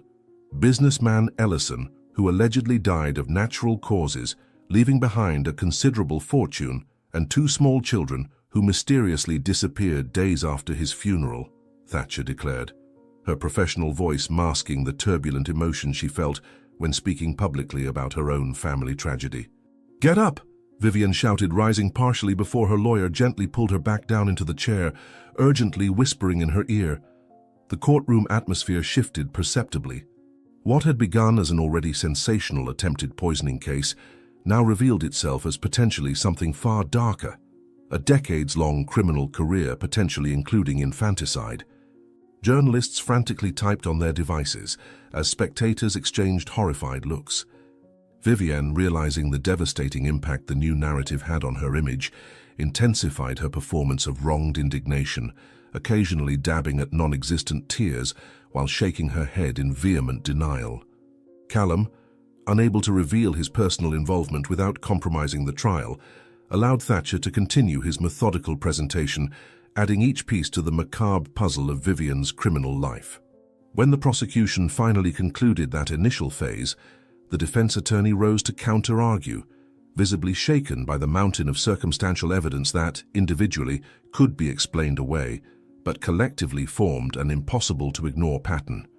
His strategy visibly shifted to attempting to disqualify the older evidence as irrelevant and without proven connection to his client, whose name could simply be coincidental with other similar-looking women. "Your Honor, we are here to judge a specific case about specific charges, not to conduct a witch hunt based on superficial similarities with unrelated cases from decades ago," the defender argued, his initial confidence significantly diminished.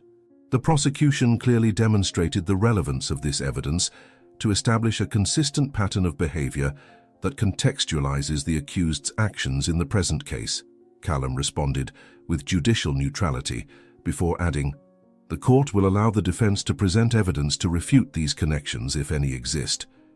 The trial proceeded with the parade of prosecution witnesses, doctors attesting to Silas's suspicious health deterioration, the private investigator who collected the evidence of poisoning, former mansion employees who had observed suspicious behavior. Vivian remained outwardly composed, but her eyes trained in assessing people now studied the judge and prosecutor more closely, an unsettling feeling growing in her mind. There was something strangely familiar about those identical men, something in the angles of their faces, the intensity of their gazes. At first, she attributed this impression to the tension of the situation, but as the day wore on, it became increasingly difficult to ignore the disturbing sensation. During a brief recess, she leaned towards her lawyer, whispering, "Are the judge and prosecutor brothers? Isn't that a conflict of interest?" Upon receiving confirmation that they were, in fact, renowned ethical twins, and that the defense had unsuccessfully attempted to argue disqualification, Vivian felt the first genuine shiver of concern. Too much coincidence, she thought, observing them more closely when they returned to the courtroom. "There's something about them that deeply unsettles me," Vivian murmured to her lawyer as the trial resumed after the brief break. "Focus on appearing innocent and vulnerable. The jury responds well to women who display controlled emotional fragility," he mechanically replied, failing to grasp the true nature of her unease. The definitive moment of the trial arrived when Thatcher, after presenting all the material evidence of Silas's poisoning, turned her attention back to the Ellison case. With deliberately slow movements, she removed a framed photograph from an evidence box, first showing it to the judge, then to the jury, before turning it towards the courtroom. It was a close-up image of Ellison, smiling proudly as he displayed a distinctive brooch pinned to his lapel, an exclusive emblem of a business association he had belonged to. This brooch was a personal item of great sentimental value to the victim, specifically mentioned in his diary as an inheritance from his father, Thatcher explained. With a calculated gesture, she then pointed to the defendant. The same brooch the accused is wearing at this moment, partially hidden by the collar of her blazer. All eyes immediately turned to Vivian, who instinctively placed her hand on the small golden brooch she had worn as a talisman for so many years. Her face lost what little color it had maintained, understanding the fatal mistake she had made by wearing that specific piece in court, an item she had kept not out of sentimentality, but as a trophy of her first successful conquest. "This brooch belonged to my late husband, who left it to me as a memento," Vivian tried to explain, her voice betraying an unprecedented tremor as the courtroom erupted in murmurs. The brooch the accused is currently wearing was explicitly bequeathed to her son, Callum, along with other personal items that mysteriously disappeared after Ellison's death, Thatcher countered, her voice rising to overcome the growing hubbub. Thatcher then executed the move she had carefully planned since the moment she discovered Vivian's true identity. With deliberate, slow gestures, he removed the saint. Christopher medal he had carried since childhood from inside his shirt, holding it up for all to see.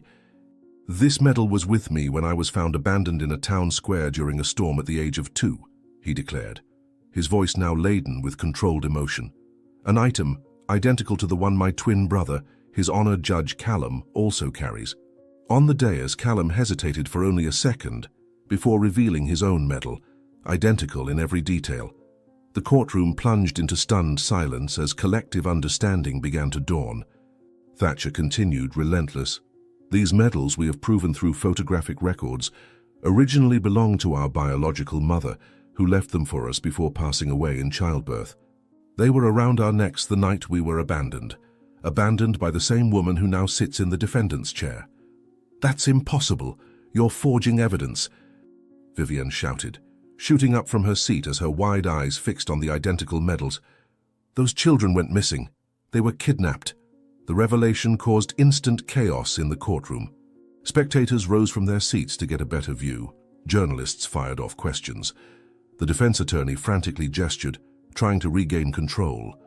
Callum banged his gavel repeatedly, demanding order, while Vivian remained frozen, her gaze rapidly shifting between the two identical men before her.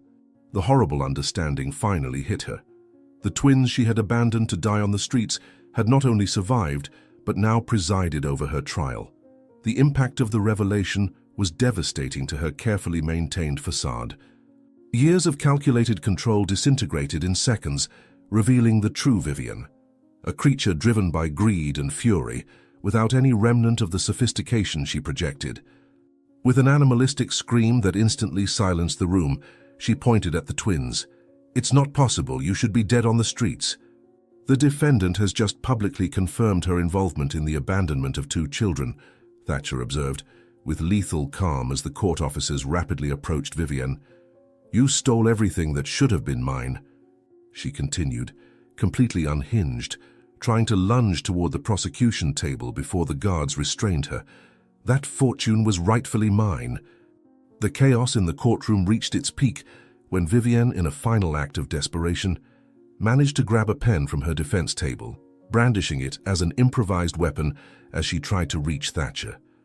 4 officers were needed to subdue her, her surprising strength, fueled by decades of hatred and frustration, finally unleashed. The defense attorney, visibly horrified by his client's transformation, backed away several steps, his expression revealing that he finally understood the true nature of the woman he was defending. Callum continued striking the gavel, his voice amplified by the sound system demanding order, as the entire courtroom witnessed Vivienne's complete collapse of her facade. When they finally managed to immobilize her and force her back into the chair, her perfectly coiffed hair had come undone, makeup smeared by tears of rage, lips twisted into an expression of pure hatred directed at the twins who had survived to testify against her. "I request an immediate recess and psychological evaluation of the defendant," the defense counsel asked, visibly shaken by his client's behavior. "The court will recess for 30 minutes, Callum declared, his voice betraying only a slight hint of the emotion he felt. "Counsel for both sides will report to my chambers immediately." The audience began to file out, dazed by the dramatic events. Vivienne was being escorted out, shouting accusations completely out of control.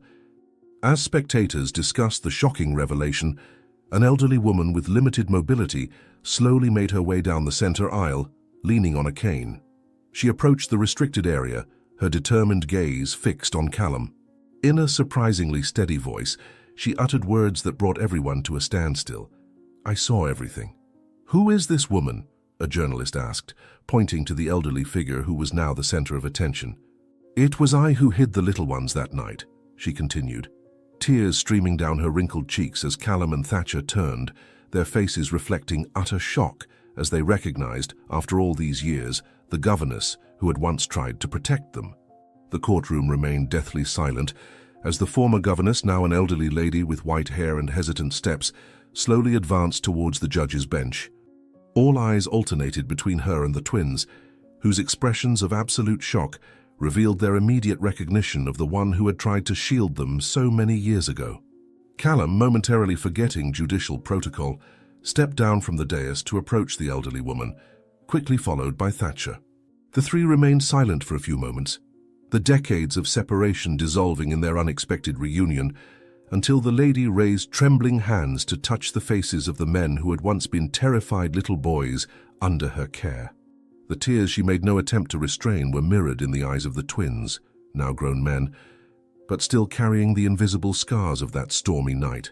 Regaining her composure first, Callum gently guided her to the witness chair, where the former governess began to narrate, with a firm voice despite her age, the events she had witnessed at the mansion after Ellison's death. She described in disturbing detail how she had observed Vivienne mixing substances into her employer's tea for months, how she had witnessed the coldness with which she had ignored his pleas for help during the fatal heart attack, and how, even more shockingly, she had accidentally discovered diaries kept by Ellison, in which he documented his growing suspicions about his wife and his fear for the safety of his children. "I tried to alert the authorities, but who would believe a simple maid against a rich and influential widow?" the elderly woman asked, her voice choked with emotion from years of helplessness. "When I saw her coming up the stairs that night with that murderous look, I knew I had to save the little ones. Why didn't you maintain contact with us after that night? Why didn't you tell us the truth?" Thatcher questioned, his voice betraying the abandoned child that still lived within the relentless prosecutor. The testimony continued, revealing the complete panorama of that family tragedy. The former governess explained how, after initially hiding the twins, she had been forced to hand them over to the family's lawyer when Vivienne threatened to accuse her of kidnapping. She described how she had subsequently tried to locate the children, only to discover that they had been given to an adoptive family whose identity remained sealed by court order. More crucially, she revealed the existence of a hiding place in the old mansion, where Ellison kept not only his incriminating diaries, but also original documents of the will and evidence of Vivian's financial manipulations in the days following his death. As her testimony progressed, the murmur in the courtroom grew, journalists furiously taking notes, spectators whispering in growing shock. The defense attorney seemed to have aged a decade during that single session, his client now clearly indefensible, even to the most skeptical eyes. Vivian, returning from recess under enhanced escort and now also physically restrained, watched it all with an expression wavering between homicidal fury and visceral fear. For the first time in decades, she realized there would be no escape, that the carefully woven web of lies was finally unraveling around her, exposing the predator behind the facade of sophistication. "The diaries are exactly where I left them 25 years ago, behind the false panel in the library," stated the housekeeper, her eyes fixed on Vivian as she spoke. He knew he was being poisoned, documented everything meticulously, but died before he could act. "It's all lies. This old woman is senile, making up stories to get revenge on a demanding employer," Vivian screamed, struggling against the restraints. "You can't believe the ravings of a disgruntled servant." The housekeeper's revelations precipitated a temporary suspension of the trial so that the new evidence could be properly collected and examined.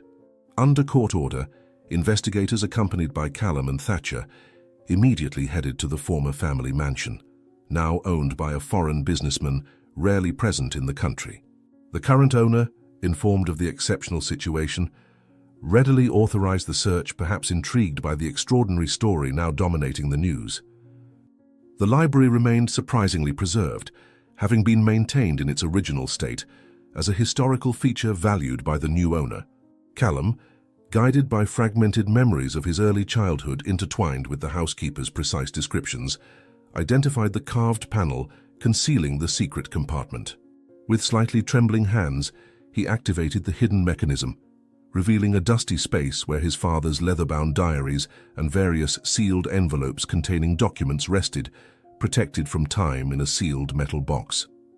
The following hours were dedicated to the meticulous examination of that treasure trove of evidence, the investigators documenting and cataloging each item according to strict forensic protocols, while the twins, momentarily removed from their official roles, absorbed with overwhelming emotion the words written by the hand of a father they barely remembered, discovering through those yellowed pages not only proof of a crime, but fragments of the personality and love that had been stolen from them so prematurely. "He suspected her from the beginning but couldn't prove anything," murmured Callum, carefully turning the pages of the most recent diary, where his father detailed growing symptoms of poisoning. "He kept drinking the tea to buy time and protect his will, and died trying to save us," Thatcher completed, holding an envelope containing photographs of them as babies, along with letters addressed to their sons when they came of age. He knew we would never read them, but he wrote them anyway. When the trial resumed 2 days later, the atmosphere in the courtroom had changed substantially. What had begun as a case of attempted poisoning against Silas had transformed into one of the most comprehensive criminal proceedings in recent history. Decades of crimes connected through evidence meticulously organized by the prosecution, now strengthened by the recovered diaries and documents. Thatcher, conducting the presentation of the new evidence with surgical precision, demonstrated how Vivian had not only murdered Ellison and attempted to eliminate the twin heirs, but also forged documents to access part of the estate before fleeing, establishing a pattern that she would repeat with variations throughout her criminal career. The diaries provided dates, approximate dosages, and symptoms experienced by Ellison, who, suspecting he was being slowly poisoned, had discreetly consulted a toxicologist and begun storing samples of his own hair and nails, samples that, incredibly, were preserved along with the diaries, allowing modern forensic analyses that confirmed the presence of toxic substances consistent with those used on Silas decades later. The defense attorney, recognizing the impossibility of refuting the mountain of evidence, reduced his strategy to attempts to mitigate the severity of the eventual sentence, weakly arguing about his client's advanced age and questionable mental disturbances that would have impaired her judgment. The toxicological tests performed on the preserved biological samples show increasing concentrations of arsenic and other toxic compounds over approximately 6 months, explained the forensic expert, pointing to charts projected in the courtroom. The pattern is practically identical to that observed in the samples collected from Mr. Silas. My client cannot be held responsible for actions from decades ago. The statute of limitations clearly, the defender tried to argue, interrupted by Thatcher's relentless response. There is no statute of limitations for aggravated homicide in our jurisdiction, and certainly not for attempted infanticide. The outcome of the trial was, as news outlets would later describe, one of the most extraordinary moments ever witnessed in a courtroom. After 3 weeks of presenting evidence, testimony, and arguments, the jury deliberated for only 4 hours before returning with the unanimous verdict: guilty on all charges, including premeditated homicide, attempted homicide, financial fraud on multiple occasions, abandonment of the helpless with risk of death, forgery of documents, and obstruction of justice. Callum, refusing to recuse himself despite the exceptional circumstances, delivered the sentence with the impartiality his position demanded, sentencing Vivian to 30 years in prison with no possibility of parole before serving at least 2/3 of the sentence. As he announced the decision, his voice remained steady and professional, but his eyes, momentarily meeting Thatcher's at the prosecution table, revealed the emotional weight of the moment. It was not just justice being served to a criminal, but closure for personal wounds they had both carried since childhood. Vivian, already resigned to defeat after the collapse of her sophisticated facade, received the sentence with surprising calm, her distant gaze suggesting she had already mentally transported herself beyond that moment, perhaps to plans of manipulation within the prison system, or perhaps, though less likely, to genuine reflection on the destruction caused by her relentless greed. The sentence considers the extraordinary gravity of the crimes committed, the pattern of predatory behavior demonstrated over decades, and the absence of any mitigating circumstances, Callum declared, officially concluding the trial with a decisive strike of the gavel. 30 years is not enough to pay for what she took from us, from our father, and from all her other victims, Thatcher thought, watching Vivian being escorted out of the courtroom, a diminished figure in her prison uniform, stripped of all the artificial glamour she had cultivated as a weapon. In the months following the historic trial, Callum and Thatcher faced the complex legal process of reclaiming the inheritance that had been denied to them for so many years. Specialized lawyers were hired to navigate the intricate bureaucratic labyrinth created by decades of legal neglect, properties transferred multiple times, and fortunes partially diverted. The diaries and documents found in the mansion proved invaluable in this process, providing not only evidence of Vivian's manipulation, but also detailed records of the original assets and locations of never-accessed bank accounts. Gradually, the financial puzzle was reconstructed, revealing that despite Vivian's maneuvers, a substantial portion of the original fortune had remained untouched in trust funds and long-term investments that Ellison had wisely structured to withstand attempts at manipulation. The current owner of the family mansion, impressed by the extraordinary story and recognizing the sentimental value of the property for the twins, offered to sell it back to them at fair market value, an opportunity that Callum and Thatcher promptly accepted, using part of the recovered funds. Throughout this process, they remained firmly anchored by Harlan and Mabel, their adoptive parents who, despite initially reluctant to accept any financial compensation, were eventually persuaded to allow their children to express their gratitude in a tangible way. "You gave us a home when we were completely alone in the world," declared Callum emotionally, handing over the deed to a comfortable house in the outskirts of the city, fully furnished and with all the comforts that the elderly couple could never have provided for themselves. "You have always been our greatest blessing," Mabel replied through tears, embracing her adopted children, now successful men, but who would always be the frightened little ones the priest had brought on that stormy night. "We never needed anything but the love we shared." The transformation of the old family mansion into a shelter for abandoned children was a project that entirely consumed the brothers for months. Architects were hired to redesign the interior spaces, maintaining significant historical features while adapting the environment for its new purpose. Rooms that once served only to display opulence were converted into cozy dormitories and study halls. The immense ballroom became a multi-purpose space for educational and recreational activities. The gardens were redesigned to include leisure areas and small vegetable patches, where children would learn about nature and sustainability.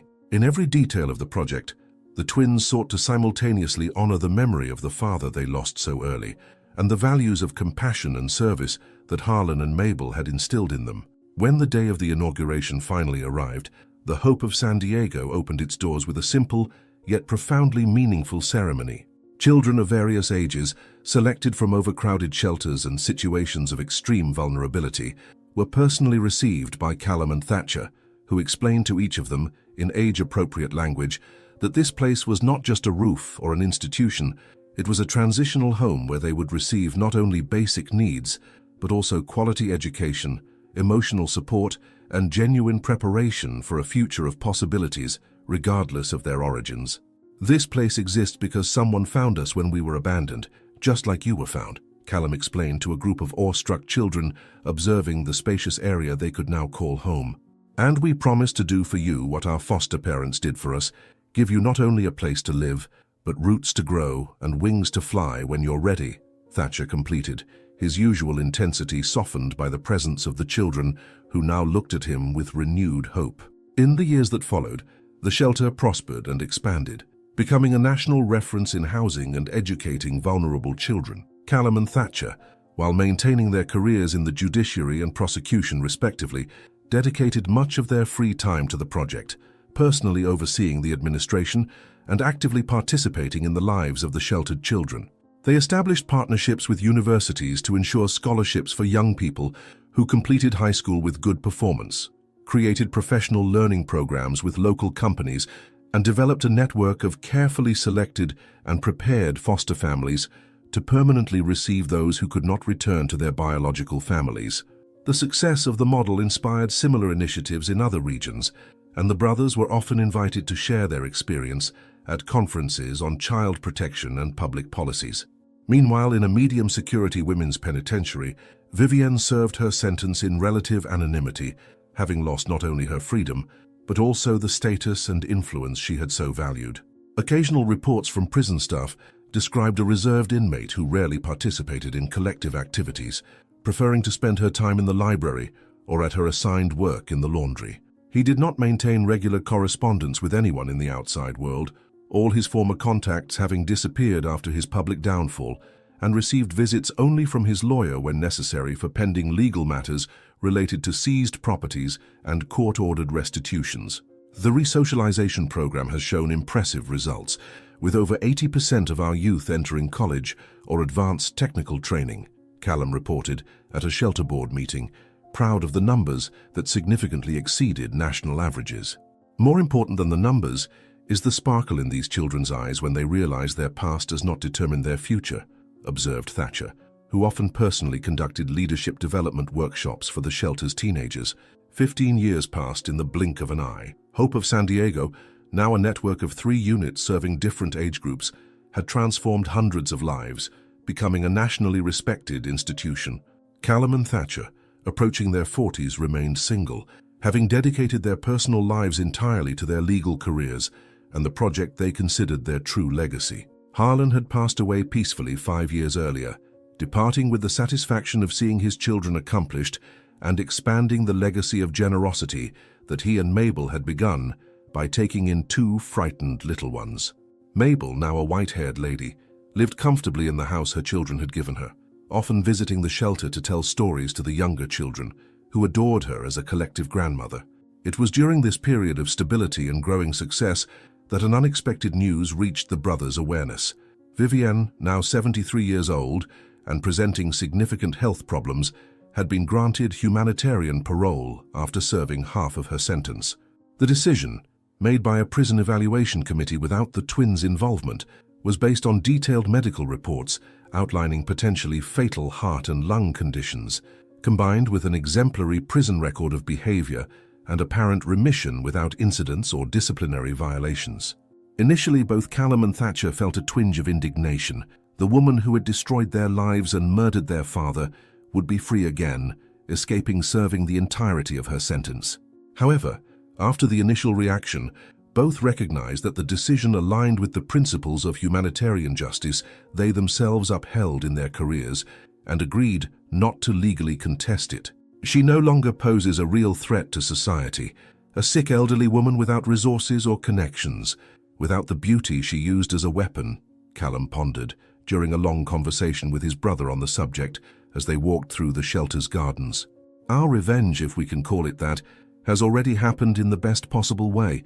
We built something meaningful from the destruction she caused, Thatcher responded, observing children playing joyfully on the playground, specially designed for the shelter. 3 months after her release, Vivian faced a brutally different reality from the one she had known for most of her life. The public nursing home for the elderly, where she had been placed by the prison social services, was a decaying institution, perpetually underfunded, with overworked staff trying to provide the bare minimum of dignity possible to their residents amidst chronic resource scarcity. Sleeping in a shared room with 3 other elderly women, wearing donated clothes, and relying on medications provided by the public health system, she was experiencing genuine vulnerability for the first time in her life, a condition she had always despised in others. The news came abruptly on a winter morning. The nursing home would be closing in 30 days due to the bankruptcy of the operating organization, and the residents would need to be relocated to other facilities. However, with waiting lists extending for months or years, and priority naturally being given to the elderly with relatives who could advocate for them, Vivian quickly realized there was nowhere for her to go. The savings she had managed to hide before her imprisonment had been discovered and confiscated years ago, and the manipulation skills that had once guaranteed her comfort and luxury no longer worked in her aged, health-impaired body, without the physical attributes she had previously used as tools. When the nursing home's last day arrived, she found herself literally on the street, with only a suitcase containing her few belongings and a vague direction to seek temporary night shelters. Ironically, after walking for hours with increasing difficulty due to her weakened heart, Vivian found herself in a square that she recognized with a visceral shock, the same place where, 25 years earlier, she had abandoned 2 sleeping twin babies during a storm. "How life comes full circle," she murmured to herself, sitting down exhausted on the same bench where she had left Callum and Thatcher, her breath forming small clouds in the cold early morning air. "Perhaps it's fitting to end where everything began to unravel," she continued, gazing with age-blurred eyes at the now revitalized but still recognizable essential layout of the square. The dawn found Vivian still on the same bench, having spent the entire night there, unable to find the energy to look for another place or perhaps subconsciously accepting the poetic symmetry of her situation. Her body trembled with the biting cold, her arthritic knotted hands clutching the thin coat that offered little protection against the near-freezing temperature. A few early morning passers-by hurried past, casting sidelong glances at the apparently homeless elderly woman, but no one stopped, just another invisible figure in the urban landscape of inequality to which everyone had grown accustomed. When the first rays of sun finally began to timidly warm the surroundings, Vivian noticed a male figure deliberately approaching her. Initially, she tensed up, decades of prison paranoia having taught her to distrust unsolicited approaches, but she soon recognized, with a shock that nearly stopped her already frail heart, the familiar face now observing her.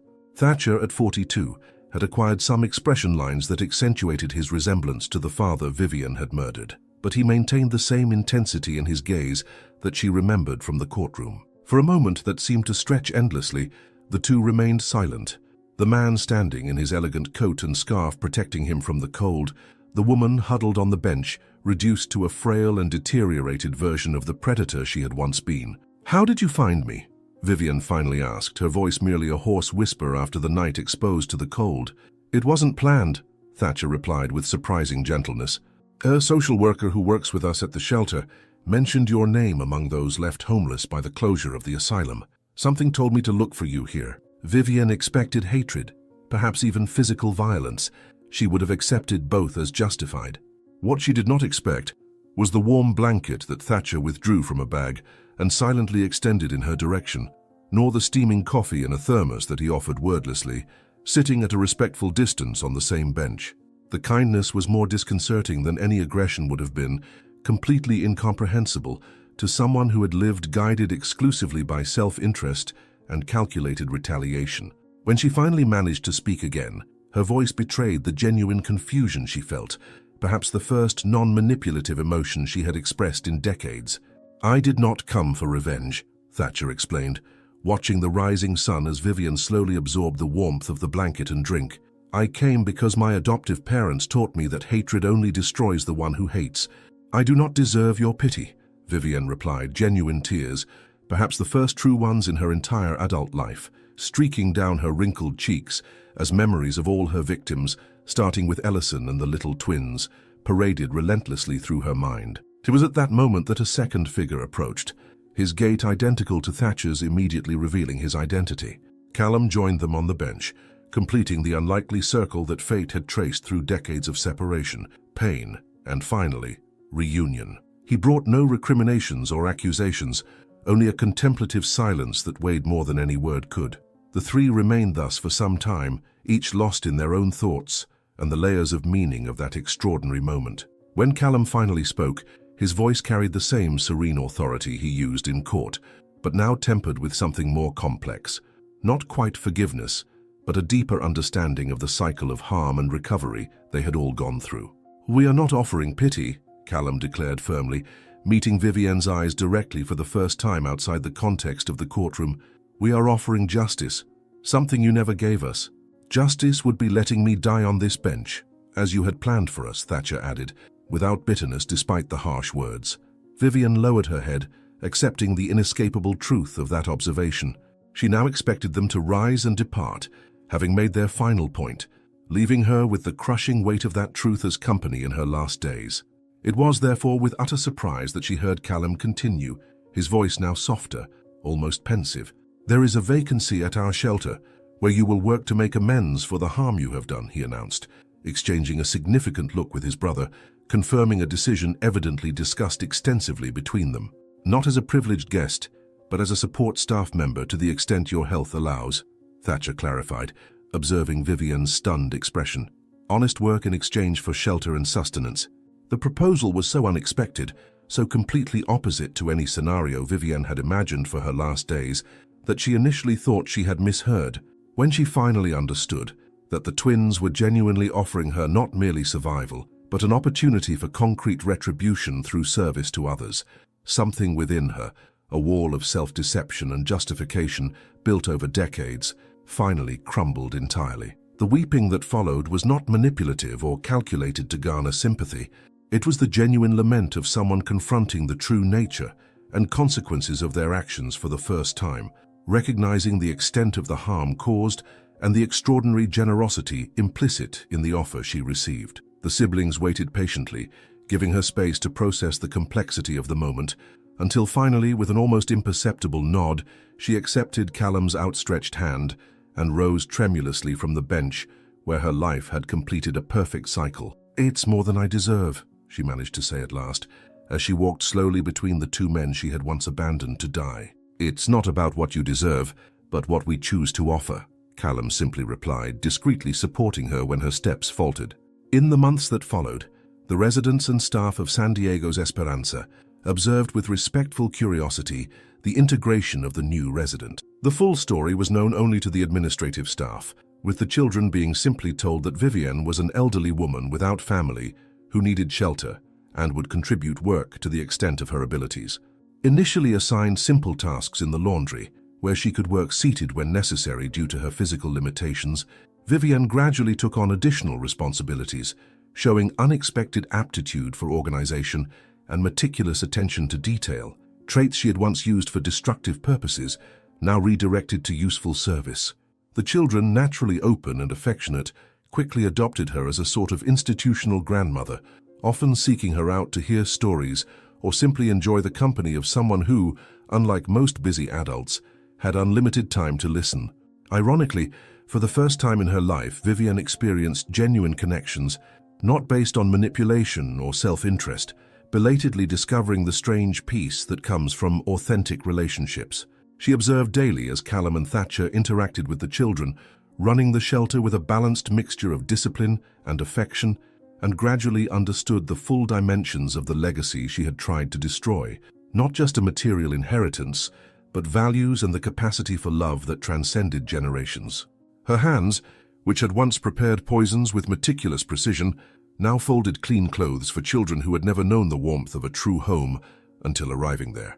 At the entrance to the shelter, the St. Christopher medal that had once adorned the necks of two abandoned twin boys now stood as an imposing symbol, cast in bronze and mounted over a fountain that simulated constant rain, a silent reminder that even in the worst storms, divine protection can find a way, sometimes through the hands of kind strangers, other times through the inner strength that allows one to survive and transform pain into purpose.